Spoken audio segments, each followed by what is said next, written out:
Assalamualaikum warahmatullahi wabarakatuh. Di sini saya bersama teman saya ingin menjelaskan apa sih itu tentang wawasan Nusantara.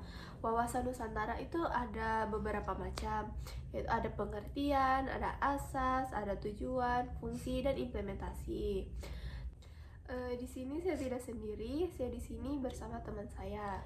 Izin memperkenalkan diri, nama saya Delistia, NPM 21742043. Perkenalkan, nama saya Putri Salsabila dengan NPM 21742063. Jadi di sini saya mau bertanya nih, jadi kamu tahu nggak sih tentang apa sih itu wawasan Nusantara?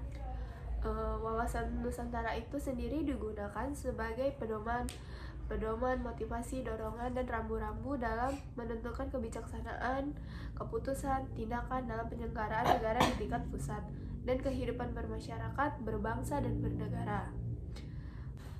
Kamu tahu nggak sih apa itu pengertian dari wawasan Nusantara yang kamu ketahui? Jadi setahu saya, wawasan Nusantara itu secara etimologi berasal dari bahasa Jawa. Wawasan yang berarti pandangan, Nusa yang berarti kesatuan, kepulauan, dan antaranya yang bermakna dua samudra. Jadi pengertian secara umum dari wawasan Nusantara adalah cara pandang atau cara melihat sesuatu kepulauan yang terletak di antara Asia dan Australia. Jadi dua samudra, Hindia dan Pasifik, seperti itu. Jadi gitu. Iya. Yang aku ketahui sih tentang wawasan Nusantara itu ada dua. Ada tujuan wawasan keluar dan wawasan ke dalam. Nah, kalau tujuan wawasan keluar itu pentingnya nasional dalam era globalisasi yang kian mendunia maupun kehidupan dalam negeri. Kemudian turut serta melaksanakan ketertiban dunia berdasarkan kemerdekaan, perdamaian abadi, keadilan sosial bagi seluruh rakyat Indonesia. Sedangkan tujuan wawasan Nusantara ke dalam itu adalah menjamin persatuan dan kesatuan di segenap aspek kehidupan nasional, baik aspek alamiah maupun sosial. Bangsa Indonesia harus meningkat keaspekannya dan berupa mencegah faktor-faktor penyebab timbulnya disintegrasi bangsa sedini mungkin. Juga terus mengupayakan terjaganya persatuan dan kesatuan dalam Bhinneka Tunggal Ika. Itu sih yang aku ketahui tentang tujuan dari wawasan Nusantara. Oh, terima kasih ya. Iya, sama-sama. Kamu tahu nggak sih apa itu fungsi wawasan Nusantara? Aku tuh sebenarnya tahu, tapi kayak kurang jelas gitu. Coba sih tolong jelaskan apa itu fungsi Nusantara. Jadi fungsi wawasan Nusantara itu mewujudkan nasionalisme yang tinggi di segala aspek kehidupan rakyat yang lebih mengutamakan kepentingan nasional. Contohnya tuh kayak bukan yang kepentingan individu gitu loh, seperti kelompok, golongan, suku, atau daerah.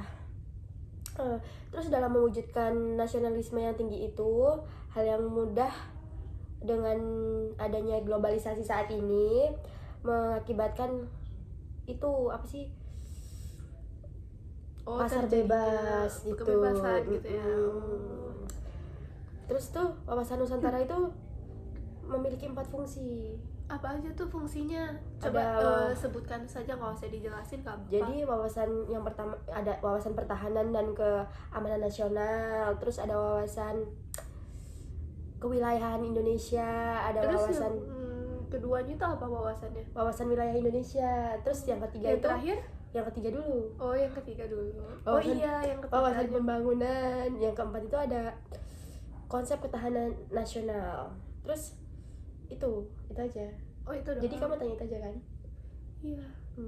Oh, jadi itu. Oh ya, sudah, aku udah agak ngerti. Iya, nanti saya mau tanya nih langsung sama kamu. Oh iya. Kamu tahu nggak tentang asas wawasan Nusantara itu apa gitu loh? Oh, wawasan Nusantara itu dibagi menjadi 5. Ada wawasan asas solidaritas, ada asas kejujuran, ada asas kesamaan tujuan, ada asas keadilan. Yang terakhir ada asas kerjasama.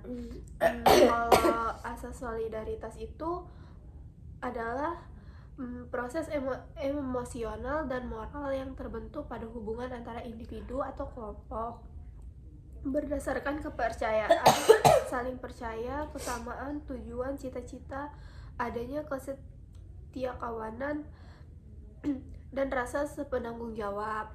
Kalau asas kejujuran itu ada dari pemikiran sendiri atau menjadi sebuah asas awas wawasan Nusantara yang sangat penting. Berani berpikir dan bertindak hanya yang sesuai dengan fakta, sesuai kenyataan, wajib dilakukan tapi terpercayai kemajuannya. Kalau itu singkat aja. singkat aja. Iya. Lebih dipersingkat gitu, Iya. tapi singkat, padat dan jelas. Iya, yang jelas itu mudah dimengerti gitu. Yang kalau yang asas kesamaan tujuan itu mempunyai tujuan kepentingan yang sama. Kalau asas keadilan itu seluruh masyarakat mempunyai yang sama, dapat mendapatkan keadilan dan perlu mewujudkan dan mencita-citakan. Kalau asas yang terakhir itu asas kerjasama. Kita itu harus bekerja sama dalam satu sama lain agar tidak ada kecemburuan gitu. Oh, jadi semuanya itu ada 5 asas. Iya, ada 5 asas. Coba sebutkan apa aja asasnya, coba yang aku jelasin tadi, kamu tahu tidak? Aduh, saya lupa. Oh, ada itu asas solidaritas, asas kejujuran, terus asas kesamaan tujuan, terus ada asas keadilan sama asas kerjasama. Bagus. Oh, saya juga mau kasih tahu nih sama Apa? kamu tentang implementasi wawasan Nusantara. Terus dia tuh ada implementasi di bidang pertahanan dan keamanan, ada implementasi di bidang politik, ada juga implementasi di bidang ekonomi, di bidang sosial, itu. Jadi ada 3. Ada 4.